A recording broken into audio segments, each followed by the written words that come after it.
Easy go. Easy go.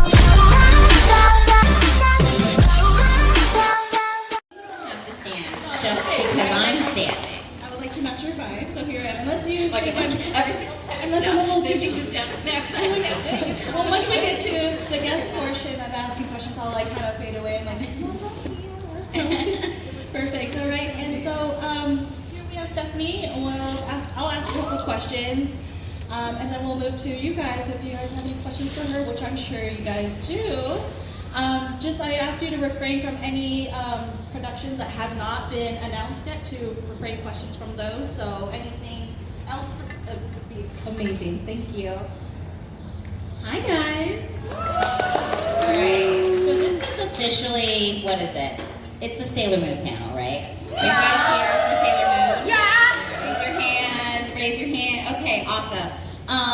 That said, if you guys have a question non-Sailor Moon related, you can ask me as long as I know the answer. I might not know the answer. I mean, is everybody cool with that? Or no one's gonna be like, oh, excuse me, that question's not about Sailor Moon. But you know, I'm gonna assume that most of your questions are about Sailor Moon. But FYI, I'm not that knowledgeable about Sailor Moon. I just do her voice. Yeah, I saw one of your interviews where you just said, I've never watched Sailor Moon before. Oh, I didn't, yes, Yeah. I did not. So I'm a little bit older than the rest of the cast, which is okay. Okay, ladies? You're doing great. No ageism. It doesn't matter how old You're you doing are. great. You're doing amazing. But some of the other Sailor Guardians, the voice actresses for the Sailor Guardians are a little bit younger than me. So then Sailor Moon came out when they were at the age that it was like really impactful in their lives. And I think it came out, oh my gosh, now you guys, don't do the math, okay? Don't think too hard about it, because then you'll figure out how old I am. But like, it was like more, like closer to when I was like in college. So, you know, when you're like not quite an adult, you're like a little bit of an older teen, or, you know, you're a little bit like, that's like for babies. And so I never really got into it. I had not like watched the full episode. I've obviously seen things. I've obviously like, you know, heard the call out. It mostly in Japanese though.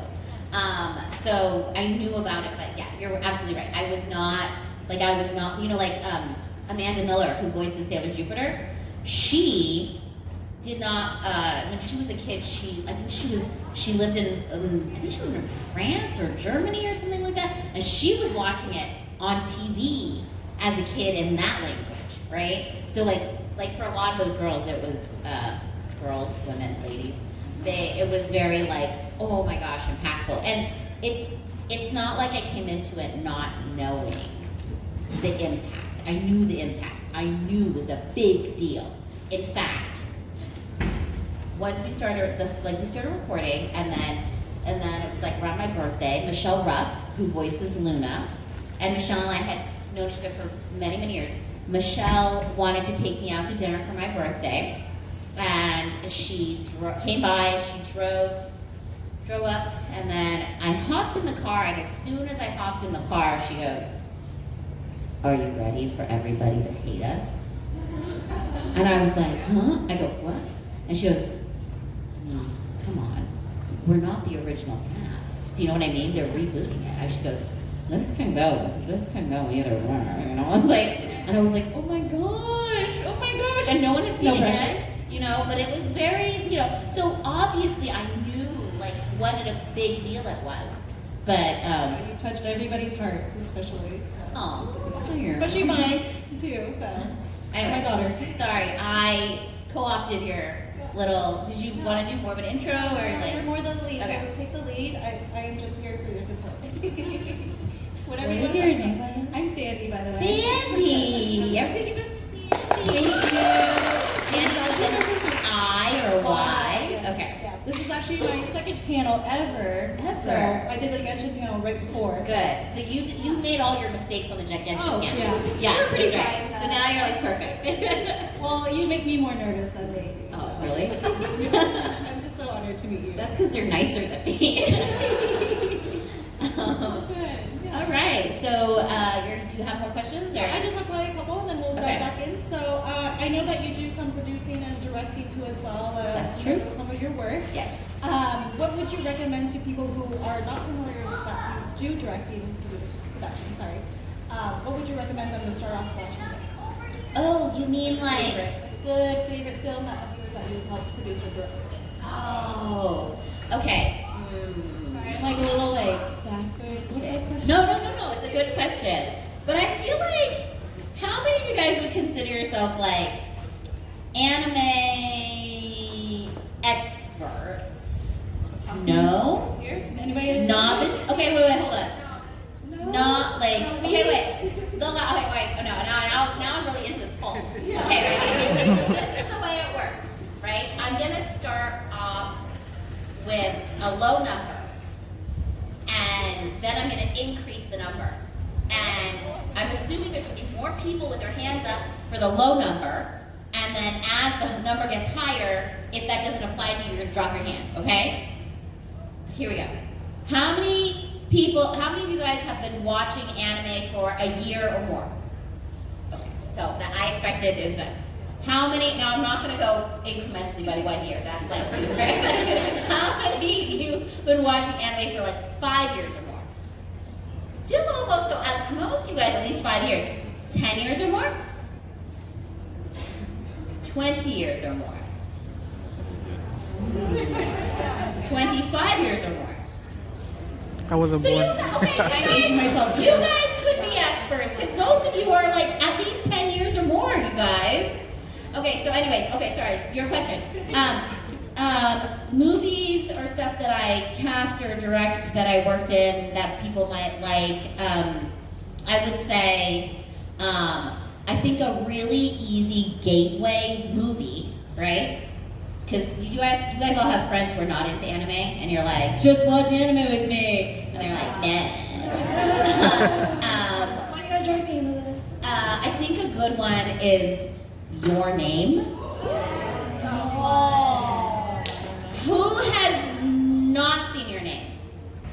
Okay, you guys, that's plenty of people not seen Your Name. Do your No research. spoilers. No. This is your homework, you guys. Spoilers. You guys get homework. It's an amazing movie. You can watch it like without watching anything else, like without knowing really anything that all these people have learned about, like sweat drops and chibi forms and things like that. Yeah, it's like, and it's feel good in the end. So I highly recommend. So Your Name is one. You will cry. I am in it though, so maybe that doesn't count. Like something that I like am not in. I mean, it's part of your work too, so. There's Belle. Yes, Belle. I adapted the script for, and it's so good. And do you guys like music? Yes. There's a lot of music in it. A lot of music, and the songs are dubbed and sung by the voice actress Kylie McNeil, who is an amazing singer. Amazing singer. Like, when they were recording actually one of the songs, the engineer actually had messed up and wasn't feeding the track to her. Like they didn't feed her like the background music for her to sing to. And she sang the entire song in one take. The people in the control room heard it with the music, but she was just singing completely a cappella, and the people in the control room didn't even know she was singing it a cappella. Because she was so on pitch and on beat and everything. Like, yeah, amazing. Wow, it's giving me chills right now. Yeah, so Belle is a really, it's about a girl who ends up going into like a digital universe called You, and then ends up being like a pop star in this universe, even though she herself is like a pretty shy, mousy, normal teenage girl. That's good. A Silent Voice is really amazing. These are all movies, so they're very easy access, right? A Silent Voice, it's about, the main character is deaf, and in the dub, we hired a deaf actress to voice the female lead. And it was really interesting because when when we do ADR and stuff like that, we do beaks, right? Because you have to know, because when we're acting, we have to match the mouth movements. It's already animated. And so you get, usually do, Texas, they don't always. I think like Sentai doesn't use beeps, but most places use beeps. You hear beep, beep, beep, and then on the fourth beep, you start talking. Like if you ever played Space Channel 9, that video game, it's very much like that. You beep, beep, beep, and then go. And so she couldn't hear beeps because she's deaf.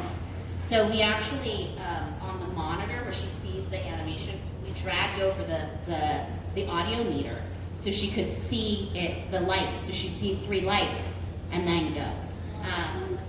The other thing too is like, she didn't know how to make any of these sounds that we all hear in anime. You know, like the sounds like all these little noises, like she doesn't make those sounds, it's weird. And I can't like just do them for her, because she can't really hear me do them, you know, it doesn't make sense. At some point she was like, you hearing people make a lot of weird noises. She said. But her husband was also a voice actor, and he was hearing, and so he would make the gasp sound, and then she would put her hands on his like throat and face and chest and feel the vibrations to get a sense of like how to make the noise, you know. Phenomenal. It was really, honestly, like, you know, because I cast and I do a lot of stuff, you know, and I know like right now it's very trendy, so to speak, to have what they call representative casting, right? One of the things that I always say is, you know, I've been a big proponent of that before it was like PC popular to do that, right? And one of the things that I feel like as a production person, I always feel that I leave the project having learned so much. Working on A Silent Voice, I learned so much about the deaf community because we hired a deaf actress, the voice director. I co-voice directed with Amanda Lindley. Her son is deaf, you know, so I was exposed to and I learned so much about, and there were certain things too that would happen in the film, and then our actors would tell us about like what she experienced, the bullying she experienced as, you know, growing up, because in the movie they throw water on her all the time, right? Yeah. And then the actors explained to me that the hearing aids are very expensive and very sensitive to water. You can damage them, and they're electronic and they don't work after. So, which is why it's very specific in that film that the way they were bullying her was by dunking water on her head and things like that. Like little details that like I wouldn't have known or picked up on if I didn't cast representatively. I did another movie called Funan, which was about Cambodia and the Khmer Rouge, and we cast as many Cambodians as we could find, and I learned so many like amazing stories about normally not the voice actors, because their generation, they were like a generation later, but their uncles, their parents, you know, the horrors and the experiences that they had lived through with the Khmer Rouge. So many of them, like, their parents won't even talk about it. It's so traumatic, you know. But these are things that like make the show so much better.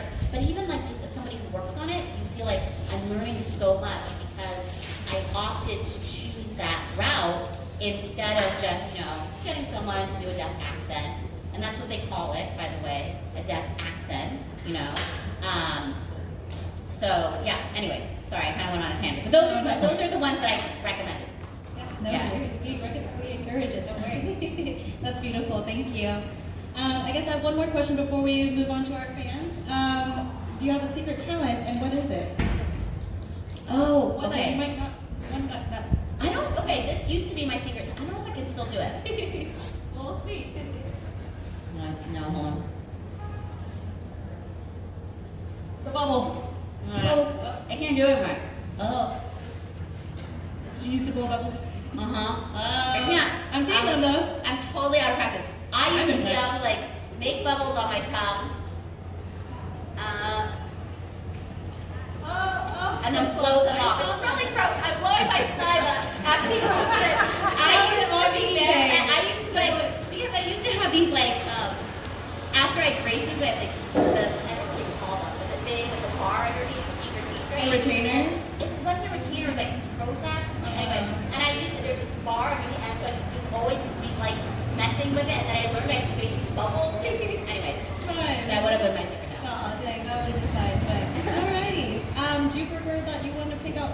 personally pick out? No. I mean, I think, whatever. Alrighty, if anyone wants to ask any questions, you want to go ahead and raise your hands? Is there, the other thing we could, do you guys feel comfortable raising hands? Is that cool? Yeah? Yeah. Okay, then go ahead. Yeah, you can pick. Yeah, absolutely. Alright, let's go with you. I just want to say hi. Sailor Moon introduced me into anime, and I first originally was watching it from the 1996 version, and then I later on watched the reboot. But I have a question. What was it like to get to know those group of people when you did Sailor Moon? And then Do you mean the actors or the characters? actors.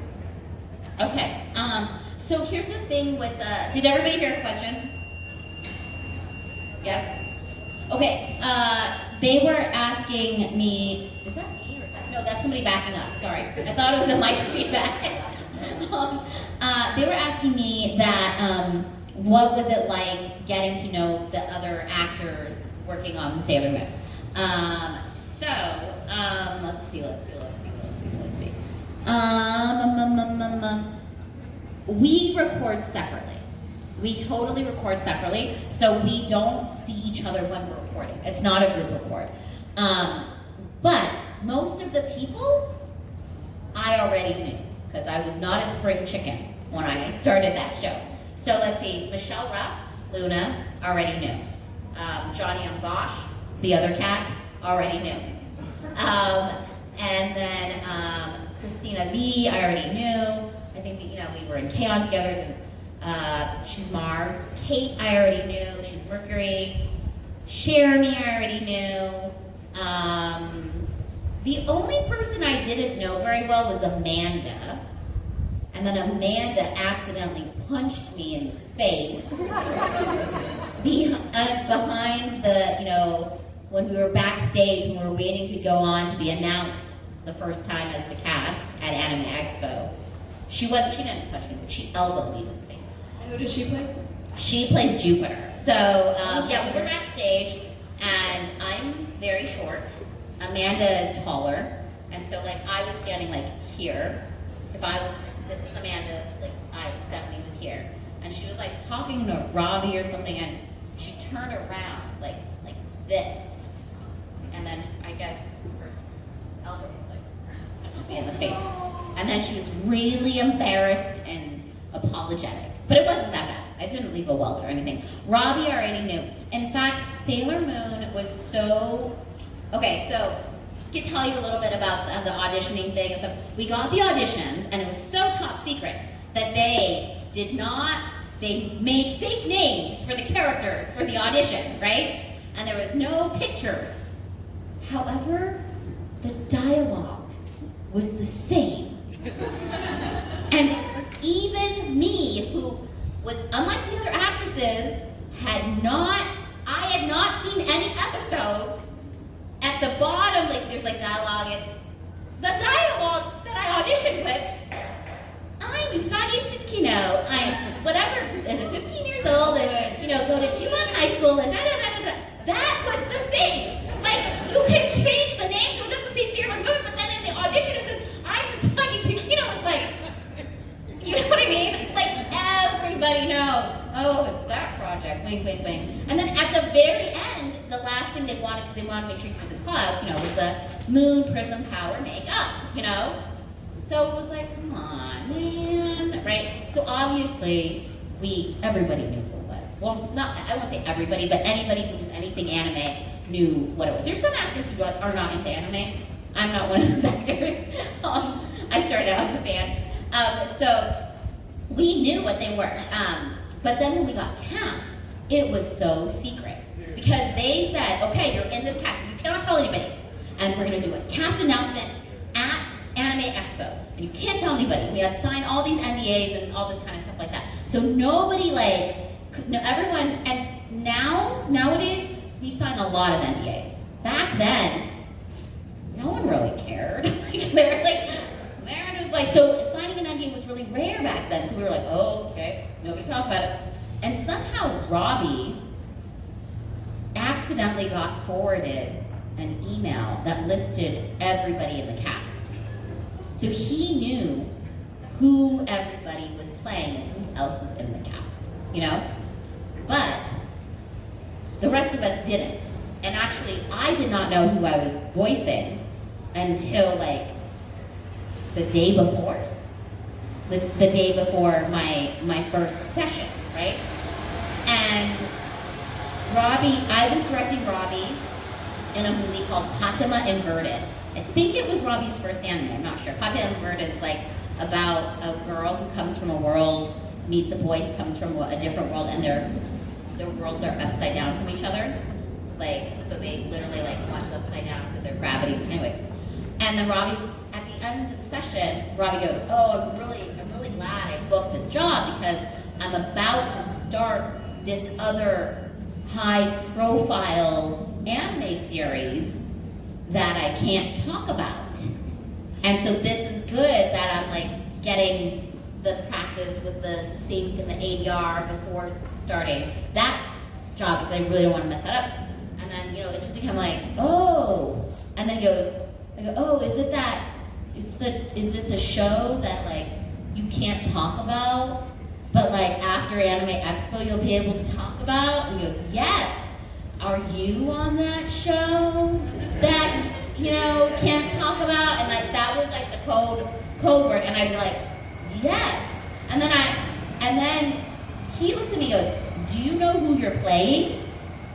And at this point he knew, right? I didn't know he knew. And I go, "No." And then I go, "Do you?" And then I stopped and I go, "Well, I know who you're playing. They're like the only guy in the show." Like, you know what I mean? Like, I know who you're playing, But I didn't know who I was playing. And even like, I don't know I should ask the other ladies when they found out who they were playing. I found out, I think I was working on Naruto, and Mary Elizabeth was directing me. It was like the end, like, we were in session, and then, there's in the control room, there's a glass, and then like they're on the other side. And Jamie Simone, who is the owner of Studiopolis, had walked in and was talking to Mary, and then at some point he's like, "Bye, Stephanie, I'll see you tomorrow." And I was like, "Huh?" Like I don't know, I wasn't all there. I was like, "Huh?" And then he was like, "Tomorrow for the thing, the thing." Like even then, he wasn't saying it, right? And I was like, "Oh, yeah, like this, right?" And then Mary said something like, "Congratulations." And I was like, "Okay." Like I was very, like I didn't know. And then Jamie stopped, he like goes to leave, and he turns around and stops and he's like, "Did I tell you who you're playing?" And I go, "No."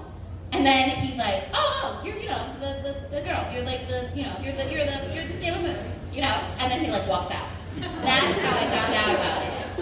Which is all nonchalant. I'm like, "Oh, okay." And I was like, "What?" Because I didn't know. I really didn't know. I also never in my wildest dreams expected to be cast as her. I thought in my mind at that time, I must be Mercury. I don't know why, because I usually like play the friend, So I was like, "Oh, of course, I'm Mercury." And I was like, "What? What?" But no, it was. Anyways, yeah, I was totally shocked. But hanging out with the other ladies, like we've done conventions together, so we like hang out a lot and have fun and stuff.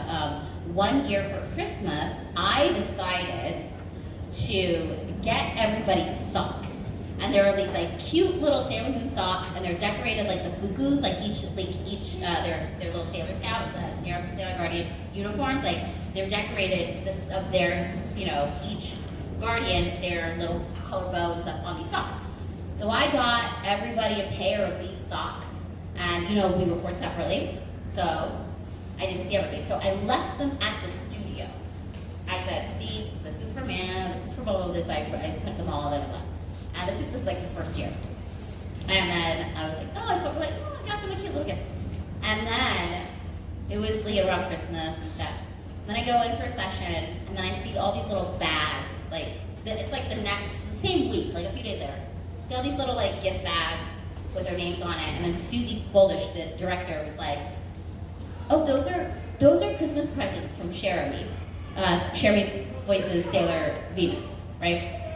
And I go, "Oh, so sweet." And then Susie goes, "Look inside them." and she has this like mischievous smirk on her face, right? I'm like, whoa, what's in it? And I grab my bag and I look in there, and this is where Jeremy did me dirty, man. She one-ups me. The same socks, right? She did the same idea, but she got everybody 2 pairs. And I only got people 1 pair. I was like, great, Jeremy, you make me look so cheap, you know? I gotta buy 3 more. So yeah, I know, the next. So now, but we should all have 3 pairs of those socks because of that. But yeah, we're very like in tune in that way. Who else has a question? Yeah, absolutely. Let's see here. You over there with the glasses? Yes. First of all, I just want to say Usagi is like the most relatable character I've ever seen on TV. And Which way do you relate to her? Because there are many different ways. right, like how she's like the underdog and she doesn't believe in herself at first, and even her friends don't. But then she finds it in herself to be like, wow, I can actually do this. I can do anything, you know, and that's like so powerful. So I feel like I've got a lot of people that feel that way, like you know, not just being like Christian, but I don't know. It's just really cool. But what I wanted to ask was for the inspiration for the English dub, did you get your inspiration for the character like within yourself, or and like also maybe like from the Japanese version, or did you work with like the creator Sailor Moon to like cultivate that? So what I've heard, I've never met the creator, the mangaka, right? But what I heard was she was the one who approved, at least with the Viz dub, the version that I'm in, that she approved all of her voices. So she had to sign off on it, which I don't think they had the opportunity to do for the earlier versions. I did not base my voice on the earlier versions because there were 3 different ladies who voiced her, and they sounded very different. The 3 ladies in my book anyway. When I went back to listen to it, so I think like it was mostly like the character and then the Japanese, right? And I knew enough like when on the call out, right? Like let's say you never heard of Sailor Moon and you saw it, you had to audition. It said Moon Prism Power Makeup. It says makeup. You'd probably go Moon Prism Power Makeup, right?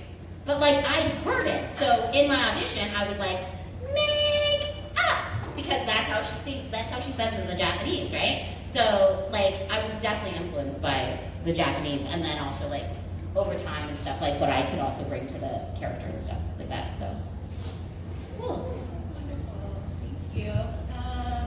Yes. Oh yeah, I have a question. Okay.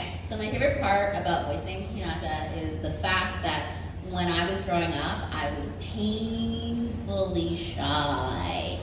Very, very shy. And so that's for me, like being able to voice a character like that and then also see her like come into her own, and also like being older and knowing that like she actually has all this power, strength, potential, you know, that she just wasn't able to express that yet, like to me meant a lot. Like that's why that character means a lot to me. Thanks. Cool. Anybody I else? think there was a girl in the back over there. Yep, absolutely.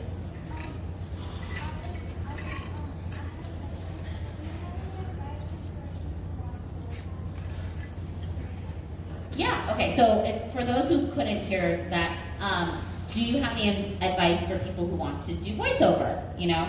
I think the main thing there's so many, I would say, like, I used to say, oh, well, the main thing, no, but there's like 5 million main things. To keep in mind that a lot of people forget that acting is part of voice acting, and they go, oh, I can do all these voices or impressions and whatever, but like the acting part is always more important than the voice part, right? So acting lessons, great. They don't have to be voiceover classes. They can just be acting lessons. In fact, I would say that a lot of voice actors or aspiring voice actors that I meet, voice acting workshops do not teach you how to act.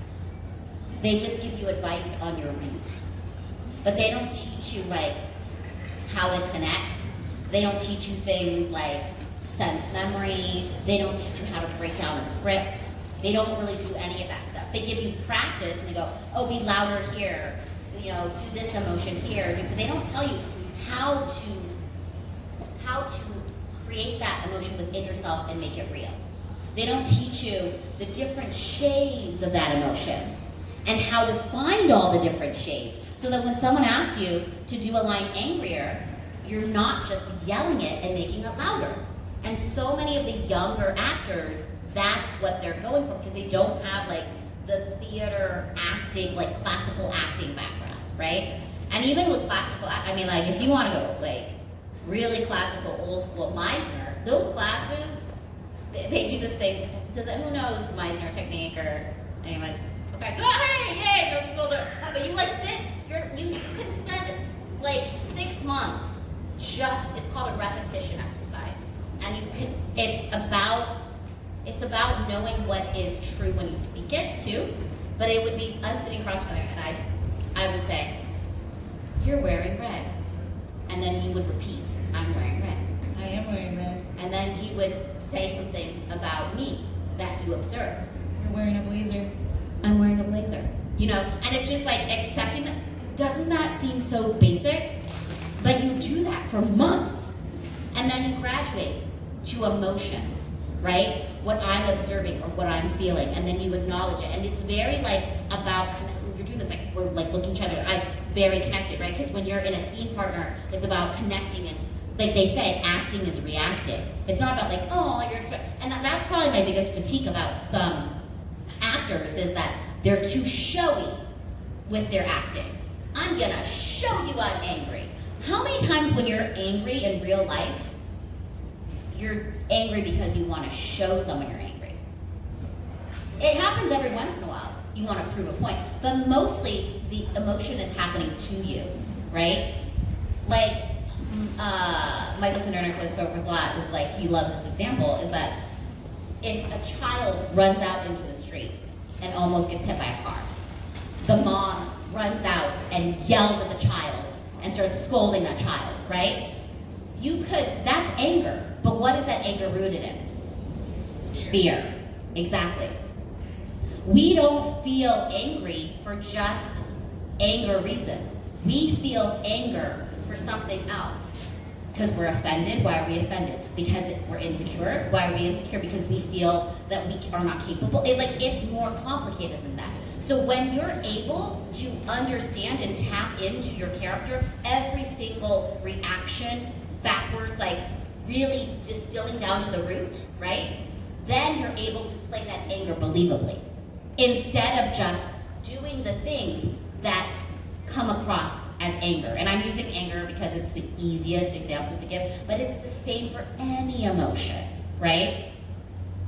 So there's a critique in in directing school, and they'll say when you give direction, you shouldn't tell an actor how to feel. Instead, you give them a playable action, and they focus on the action, and then they can develop the emotions for themselves. In voiceover, not really so much the case because we are on a time crunch and it's so confined, it's already animated, all kinds of things. But anyway, that's just kind of a taste of when we say acting and learning how to act, the types of classes, that you break it down into, right? So I would say have a good foundation in acting and learn all that kind of stuff so that when you go into the other stuff and they're just breaking it down, you know how to get it out of yourself. Because all the good actors that I work with, they're reverse engineering. I give them something and they're doing all that work in their brain to be okay, I'm gonna try this, I'm gonna da-da-da-da-da. And then that's why it doesn't feel surfacey or sing-songy or one note. So I would say take acting classes. The other thing too is if you really wanna do this, treat it like any other job, right? If you were gonna be a doctor, I know doctor is very lofty. We don't even say doctor. We can say something that's not as lofty. What's another job that's not as lofty, but still Engineer. What? Engineer. Engineer. If you're gonna be an engineer, you go to schooling for that. right? You go on interviews for that, but you would do whatever doctor, engineer, accountant, lawyer, whatever you do, all of those careers, any career, a lot of careers, like you take that seriously. You think, what are all of the things I need to do to get there? What degrees do I have to have? What schooling do I have to have? What kind of like, do I have business cards? Do I make da-da-da? Like, treat acting like that, then you are going to have a leg up. Then all the rest of the people were just like, I want to be an actor. Oh, get on Discord, get on Twitch, what are some open calls? I'm auditioning, I'm just not getting anything yet, right? Because you're like everybody else. You have to treat it like a serious career, right? And I'm sorry, this is like really, I don't know, it could be really exciting, what I'm talking about now, or it could be really boring, what I'm talking about now, depending on your interest.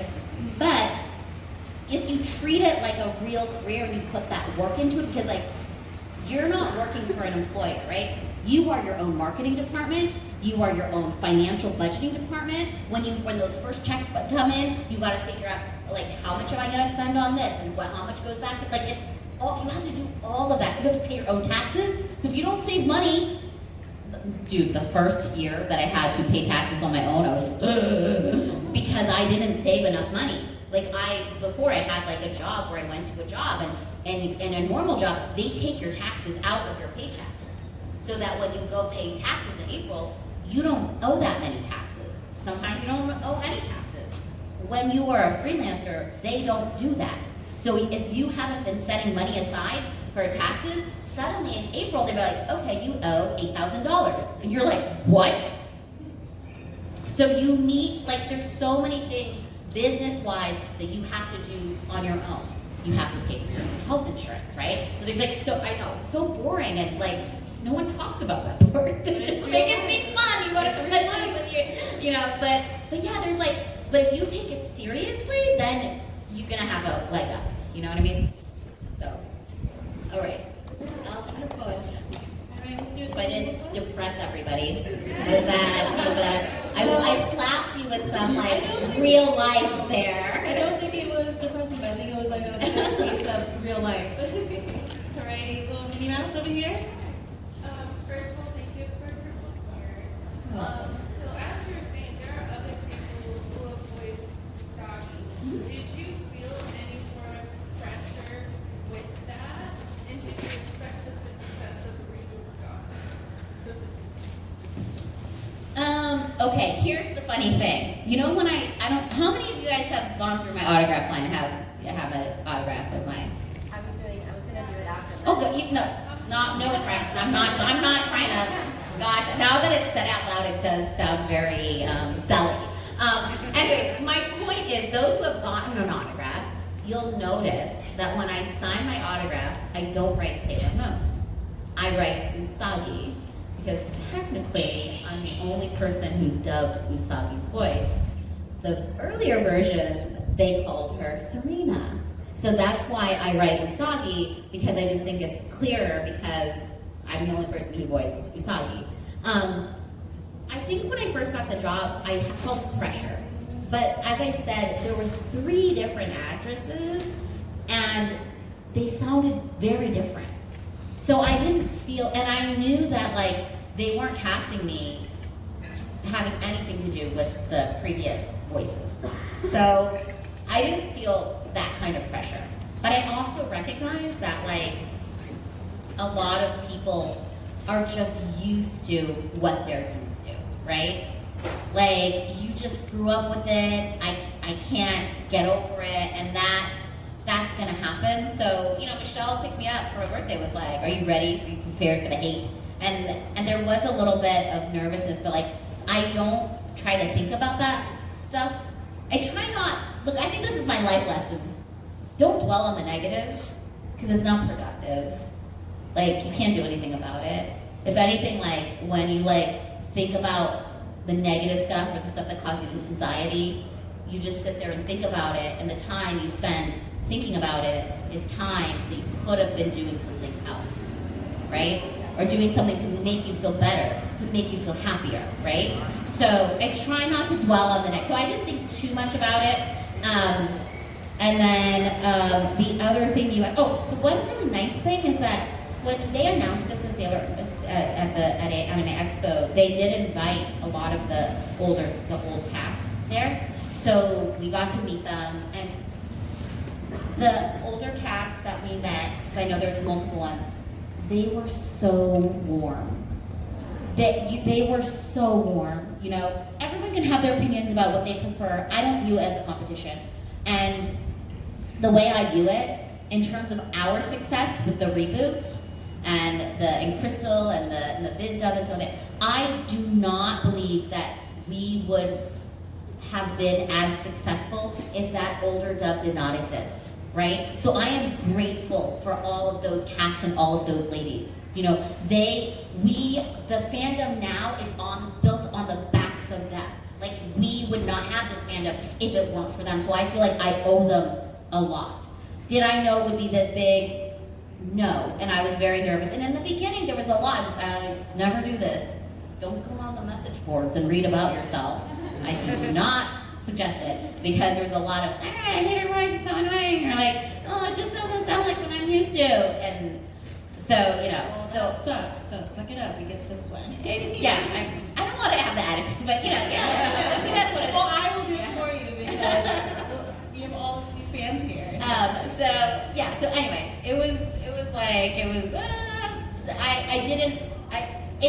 that didn't last very long, and it's really because of all you guys.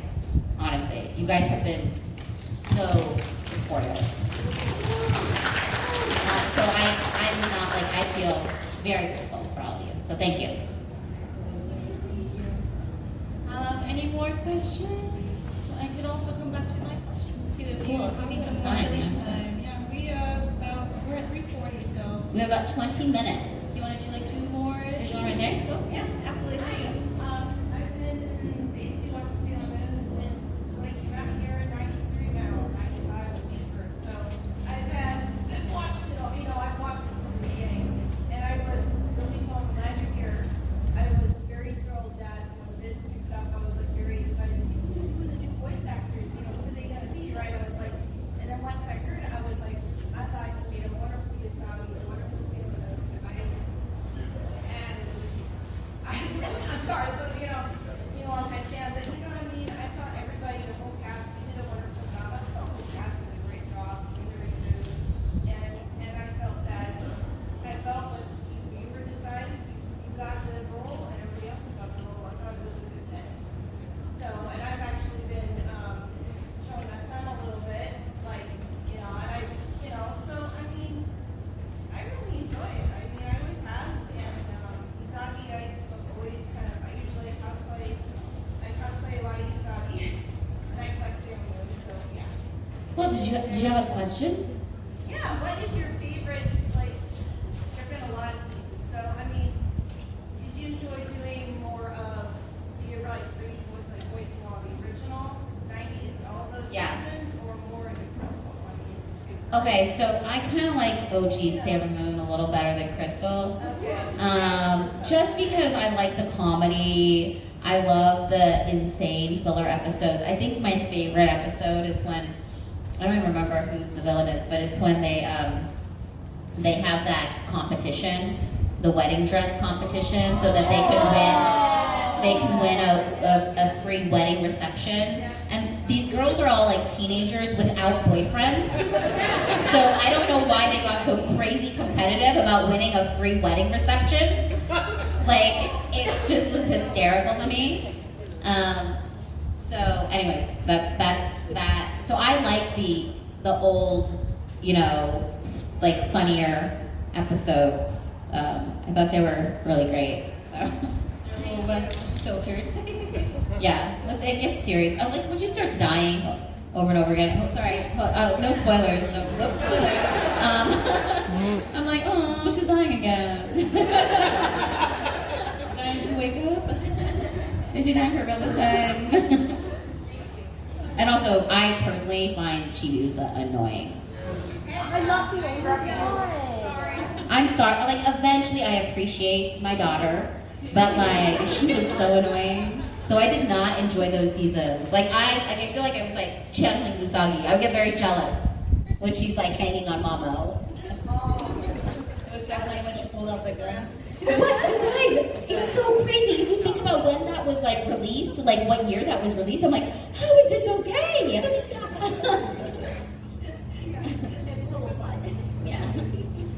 Any more? Do you happen to know why in the original dub they changed to English names and then switched back to the original Japanese names? Well, I was not involved in the original production, so I cannot speak to that. I can make a guess, right? Because I'm gonna guess. This is my guess. My guess is that it was a different time back then, right? Right now, you guys have it so good in terms of anime fans. Like, you can get anime like at your fingertips. Like back in the day, it was really hard to get anime, and it was very expensive. And you would get lonely. And this is the thing. This is why I get like when people bootleg stuff, like streaming bootleg, because when I was an anime fan, oh my gosh, I'm dating myself here. I would have to go and buy a VHS tape, okay? And if you were lucky, that VHS tape had 4 episodes on it.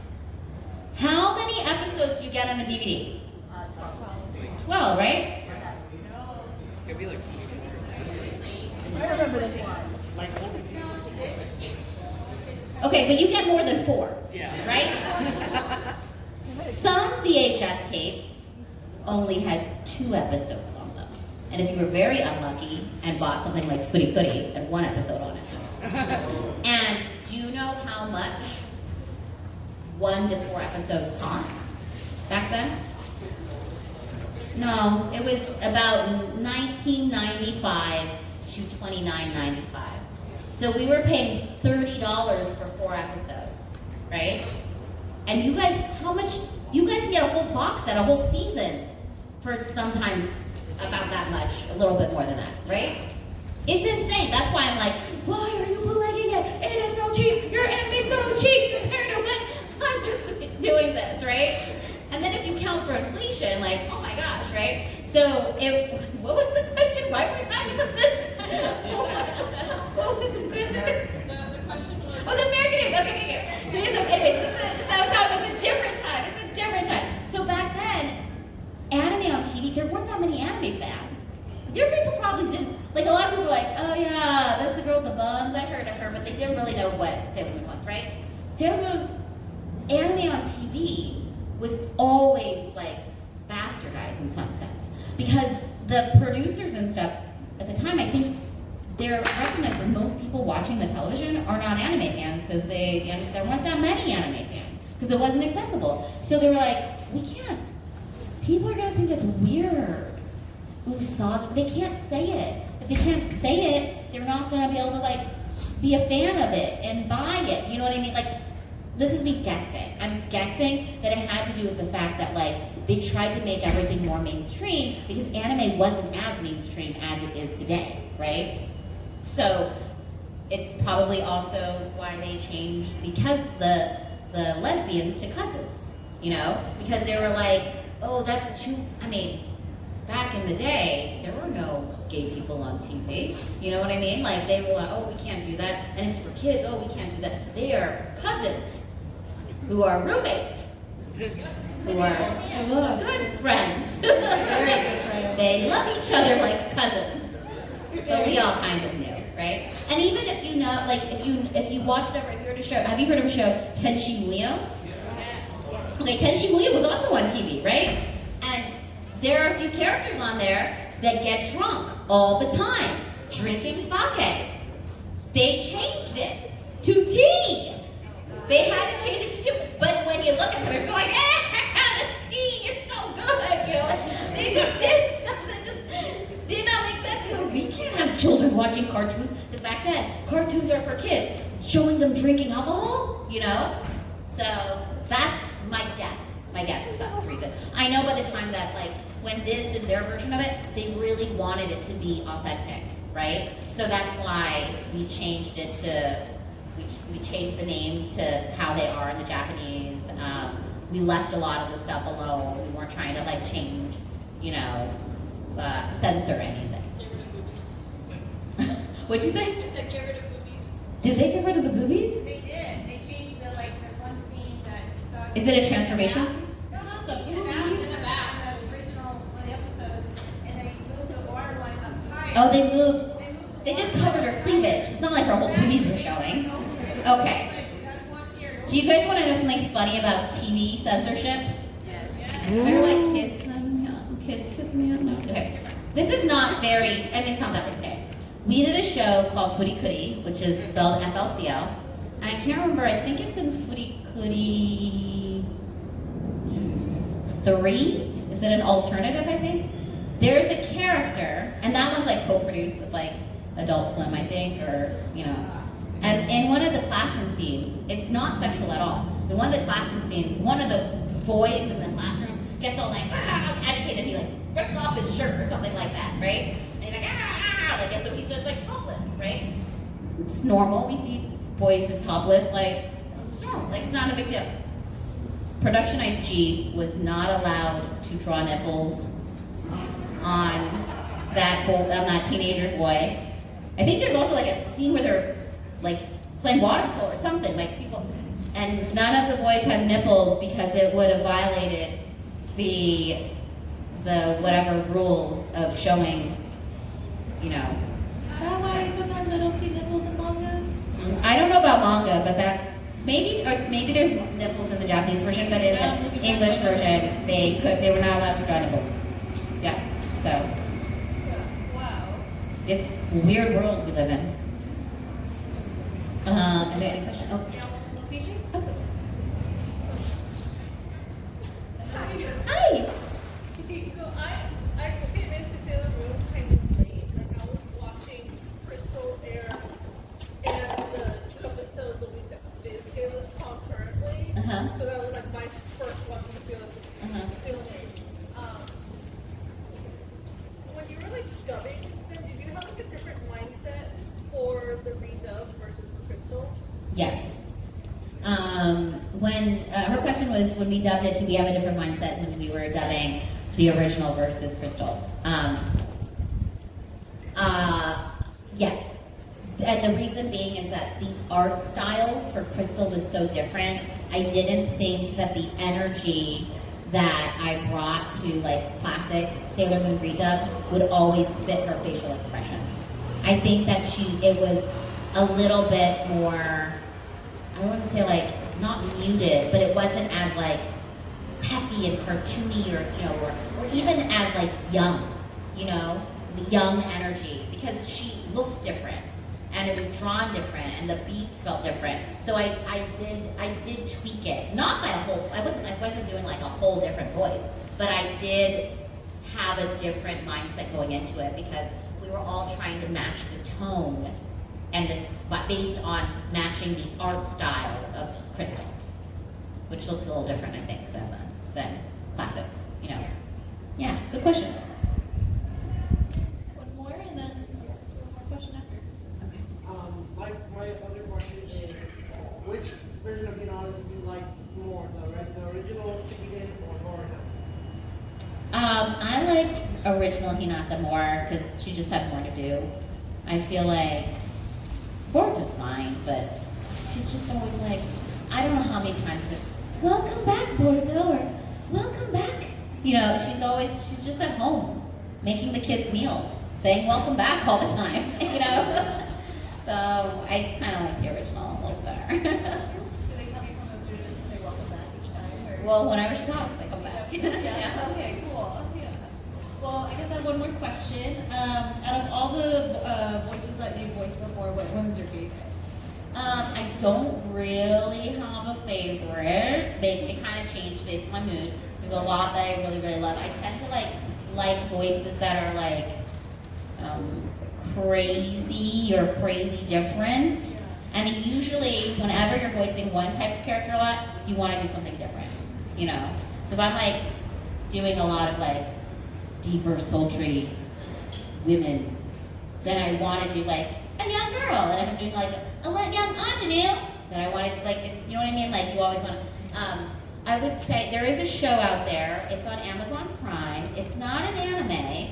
But there are a lot of anime voice actors in it, including Sean Schimmel, who plays the Monkey King. It's called Lego Monkey Kid, and I voiced May in it. And in that it's a prelay. This show is really weird in the sense that it airs in China before it airs in the United States. So everybody thinks that the English cast is a dub, but we actually record it first. They dub it. We do it as an original record. So, and we do it as a group. We do it over Zoom, but it's as a group.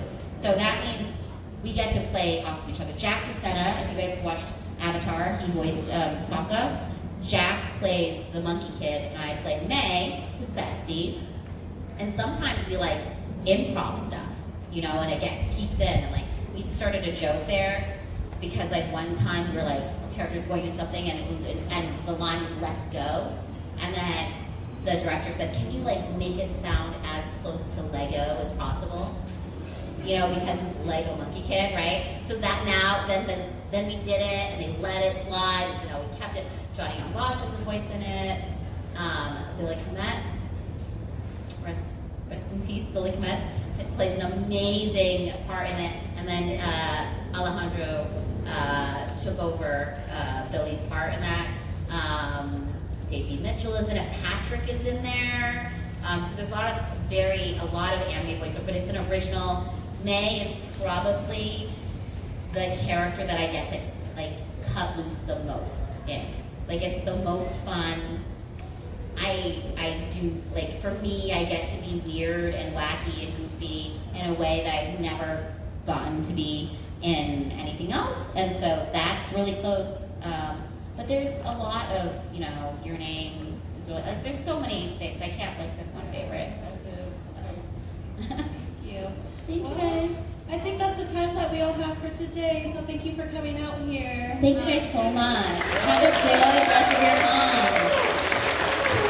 Your weather is crazy. It got like super hot and then like now it looks gloomy. Have a safe and fun